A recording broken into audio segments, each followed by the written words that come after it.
fought in so many different weight classes. He's one of the biggest guys in the sport. He's the one or two top guys in the world in the sport. And so it's someone that how do you not see Manny's fights? Size wouldn't matter. The size advantage and reach advantage against Provodnikov. But to me, it seemed like it did. Just the combination of size and athleticism. You're a bigger guy, even though you're moving up in weight. You're actually a bigger frame than Manny Pacquiao. I mean, do you think that helps you some way against him? Of course.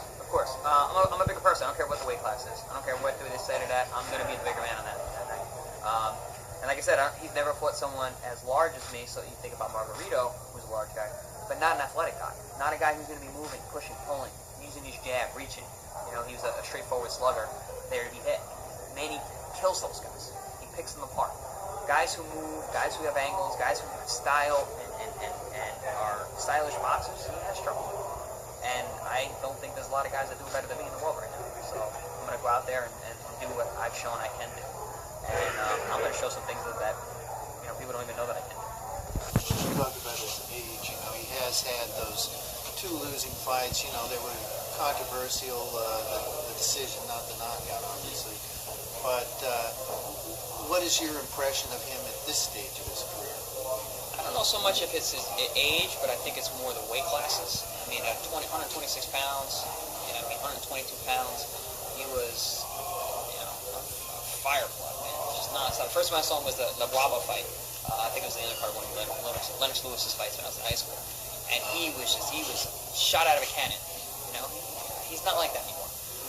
And I don't think he can be like that at 140, 147 pounds. So I'm not so sure if it's the age or just going up in weight classes. But it's a different style and a different kind of Manny. So what are you expecting from this man? If it's not too so fast. I'm expecting how he is. He's an explosive guy, very quick, in and out. I think he's one of the best in and out, side to side guys, out there. Constant motion. He puts on pressure without just going forward. Ruslan is a straight ahead banger who's forward puts pressure. Manny puts pressure too, but it's kind of like it's an ebb and flow, and he cuts an angle and moves laterally. He can use his jab when he needs to. He can box. He can box as well. But when he comes, his best asset is firing fast combinations, cutting an angle, moving out, going back and doing it again. Are you going to be faster? We will find out that night. You know what the great equalizer is? I say this all the time. The jab. I don't care if he's faster. I don't care if he hits hard. I don't care if he's bigger, stronger, whatever. I got a jab and I got a brain. That's the great equalizer. It's not power. It's jab.